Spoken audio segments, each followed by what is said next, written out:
Apa yang ada di pikiran kita kalau mendengar kata ninja? Ya, pas kita ingat adalah karakter asal Jepang yang sering muncul di dalam film-film action. Ninja yang sebenarnya itu ada di Indonesia. Mari kita kembali ke tahun 1998. Masyarakat Indonesia digegerkan dengan kemunculan komplotan ninja misterius yang meresahkan warga dari fakta tragedi ninja Banyuwangi. Kali ini Mbah mau cerita tentang seorang pelaku pembunuhan yang bernama Endang. Tentu nama ini adalah nama samaran dan tidak ada kaitannya dengan cerita yang akan Mbah bawakan. Dikisahkan Endang adalah seorang lelaki yang berumur 32 tahun. Dia tinggal di salah satu desa yang letaknya jauh dari Kabupaten Banyuwangi. Memang sudah berkeluarga, dia dikaruniai seorang anak laki-laki yang masih kecil, umurnya sekitar 10 tahunan. Dulu sebelum menikah, Endang adalah seorang garong atau preman pasar. Dia sangat beringas dan kejam. Anak buahnya banyak sekali. Endang sering memalak para pedagang dengan dalih uang keamanan setiap tahunnya. Uang keamanan di pasar itu semakin meningkat, membuat para pedagang resah, tapi mereka tidak bisa berbuat apa-apa, karena Endang sangat ditakuti. Pernikahannya dengan seorang wanita cantik bernama Ayu merubah kehidupan Endang. Dia meninggalkan kehidupannya yang kelam itu, lalu pulang ke desanya. Walaupun sekarang dia tinggal di desa, tapi masyarakat tetap menyegani Endang. Tak ada yang berani macam-macam dengan keluarganya, karena mereka tahu kalau Endang ini mantan preman. Sekarang Endang bekerja sebagai pengusaha kelapa. Dia sering membeli kelapa dari para petani dan menjualnya kembali ke pasar. Penghasilannya tentu tidak sebesar dulu saat ia masih jadi preman, tapi Endang merasa hidupnya lebih tenang dan damai. Suatu malam, saat Endang sedang membereskan tumpukan buah kelapa yang di dapur, tiba-tiba saja ada orang yang mengetuk pintu rumahnya. Segera Endang membukakan pintu. Tampak 3 lelaki berbadan besar dan berjaket hitam berdiri di depan pintu. Endang tak kenal 3 lelaki itu. Wajah mereka tampak asing dengan Pak Endang. Tanya salah satu dari mereka, "Lia, betul? Kalian siapa? Dan ada perlu apa dengan saya?" tanya Endang. "Boleh kami masuk?" ucap salah satu lelaki di hadapannya Endang. Endang pun mengangguk. Dia mempersilahkan ketiga tamunya itu untuk masuk. Mereka duduk di atas kursi rotan, dan tanpa banyak basa-basi lagi, ketiga lelaki itu menawarkan pekerjaan untuk Endang. Pekerjaan yang mereka tawarkan itu tidak lazim. Endang ditawari untuk menjadi pembunuh bayaran. Untung saja Endang dengan sopan menolak tawaran mereka. Endang bilang kalau dia sudah tobat dan tidak mau lagi terjun ke dunia berandal seperti dulu. "Kau akan dapat upah 10 juta dari pekerjaan ini," ucap salah satu dari mereka. "Mau gajinya sebesar apapun, aku tetap menolak tawaran kalian," kata Endang. Akhirnya ketiga lelaki itu menyerah. Mereka hendak pamit, namun sebelum mereka pergi, Endang dikasih secarik kertas yang bertuliskan sebuah alamat. "Kalau nanti kau berubah pikiran, datanglah ke alamat ini. Kami akan senang hati menerimamu nanti. Kami jadikan kau sebagai pemimpin para pembunuh bayaran," ucap lelaki itu. Endang menerima secarik kertas tersebut, tapi mungkin saja Endang akan tetap teguh pada pendiriannya untuk tetap menolak tawaran kerja itu. 2 hari kemudian, tak disangka-sangka, istrinya Endang terjatuh sakit. Wanita itu pun harus dibawa ke rumah sakit dan menjalani perawatan rutin. Sementara itu uang yang dimiliki Endang tidak akan cukup untuk biaya rumah sakit istrinya. Endang tidak mungkin dibawa pulang, karena dia mengidap penyakit ginjal dan harus dirawat selama berhari-hari. Kala itu Endang benar-benar terdesak. dia harus segera mendapatkan uang, agar istrinya tetap mendapatkan perawatan yang layak. Akhirnya, memutuskan untuk menerima pekerjaan yang ditawarkan 3 lelaki misterius. Beberapa hari lalu, dia mengambil secari kertas. Dari kantong celananya, ada alamat yang tertulis pada kertas tersebut. Endang tahu persis di mana lokasi alamat itu. Besoknya, setelah menyuapi Ayu, dia meminta anaknya agar tetap di rumah sakit untuk menjaga si Ayu. Endang sangat mencintai istrinya itu. Apapun akan ia lakukan demi mendapatkan uang untuk pengobatan istrinya. Pagi itu, Endang berangkat naik angkot menuju alamat yang tertera di atas kertas. Tak lama kemudian, dia tiba di sebuah gedung yang bertingkat. Gedung itu tampak sangat tidak terawat, gerbangnya tidak dikunci. Rumput liar tumbuh subur di halaman gedung. Ada seekor anjing yang diikat pada batang pohon. Anjing itu menggonggong.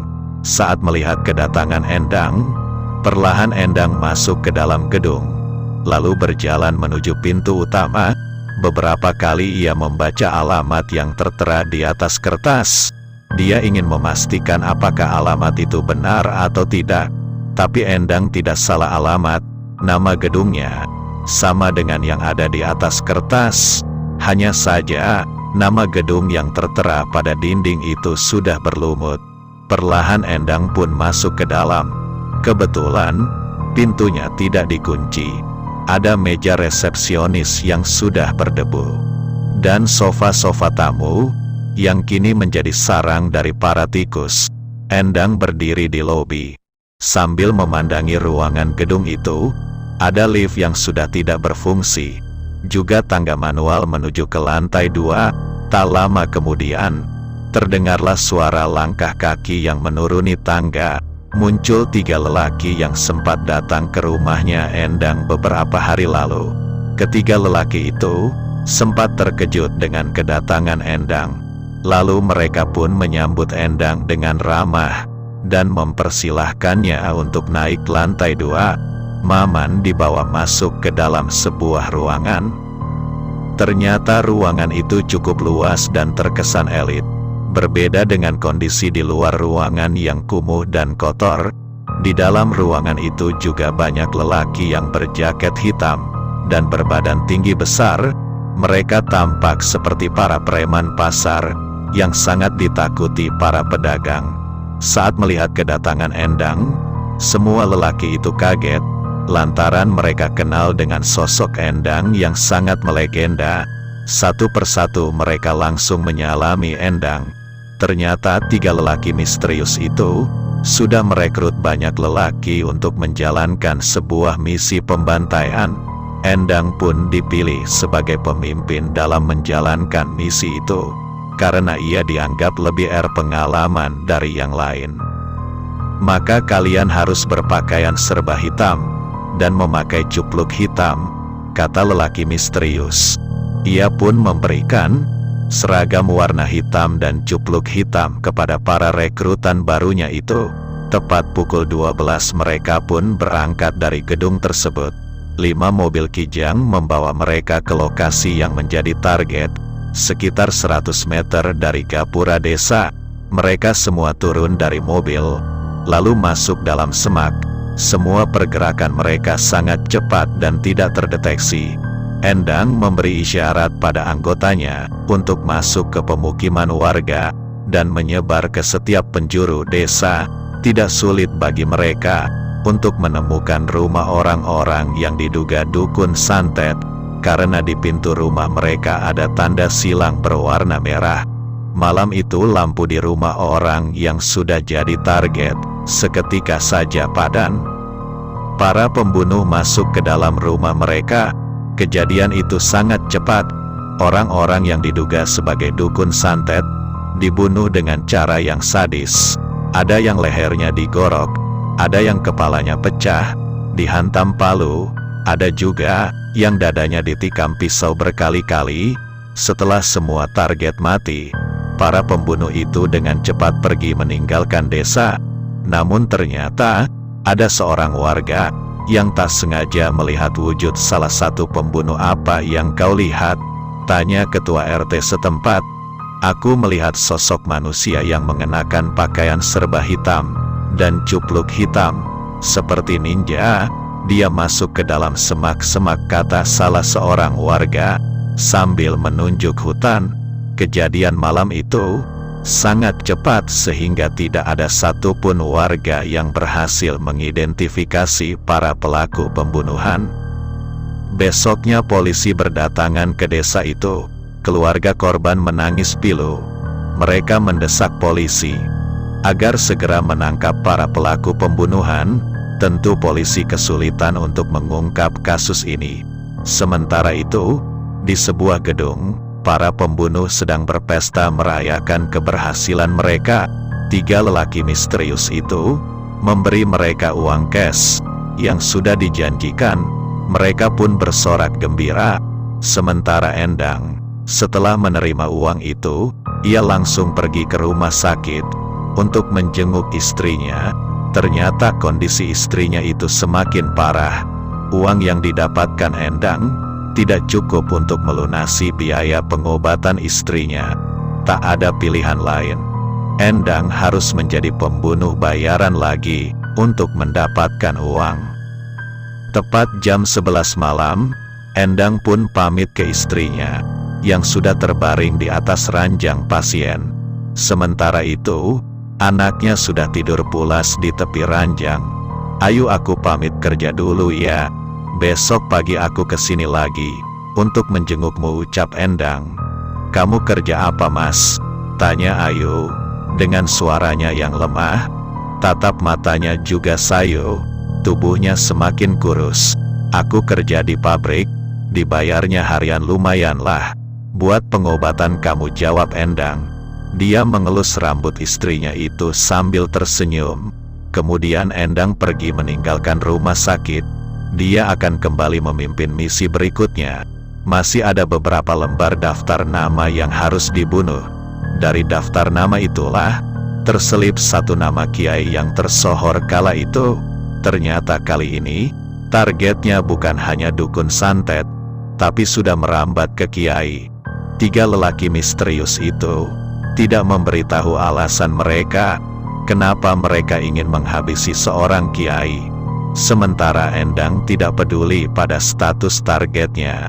Yang penting bagi Endang adalah soal uang. Endang dibekali sebuah pistol karena misi yang akan Endang tangani sangat berat. 3 lelaki misterius memberi Endang tugas khusus untuk membunuh sang kiai. Upah yang akan Endang dapatkan jauh lebih besar dari para pembunuh lainnya. Endang pun bersedia menerima tugas itu. Dan tepat jam 1 malam, para pembunuh itu berangkat menuju desa yang sudah dijadikan target. Di desa itu ada sebuah pesantren terkenal yang santrinya ratusan. Setibanya di sana, Endang mengendap-endap ke belakang pesantren. Dia melihat ada sebuah rumah gedong di dalam lingkungan pesantren. Tak salah lagi, itu pasti rumah sang kiai. Endang berhasil masuk ke dalam rumah tersebut melalui jendela dapur yang ia cungkil. Kondisi dapur saat itu gelap, lampunya sudah dipadamkan. Hanya cahaya dari luar saja yang menjadi penerang ruangan. Hal itu memudahkan Endang untuk mengendap-endap mencari keamanan sang kiai. Dan saat masuk ke ruangan tengah, tiba-tiba saja lampu rumah itu menyala. Tampaklah belasan santri berdiri di ruangan itu. Mereka semua menenteng senjata, masing-masing seperti golok dan bambu. Endang kaget. Dia refleks mencabut pistol lalu menembakkannya pada santri. Ada 5 orang santri yang terkena tembakan. Di bagian paha mereka, para santri itu pun menjerit kesakitan. Sementara santri yang lain panik dan langsung menyerbu Endang. Dan sialnya, pistol yang dipegang Endang kehabisan peluru. Segera para santri itu mengeroyok Endang sampai babak belur. Ternyata para santri itu sudah tahu soal pembunuhan di desa tetangga. Makanya setiap malam mereka berjaga di depan kamar sang kiai. Demi melindungi guru mereka, Dan benar saja, malam ini guru mereka diserang oleh ninja. Untungnya ninja itu berhasil dilumpuhkan para santri. Tidak membunuh Endang, melainkan hanya membuatnya babak belur. Sang kiai lah yang melarang santri untuk membunuh Endang.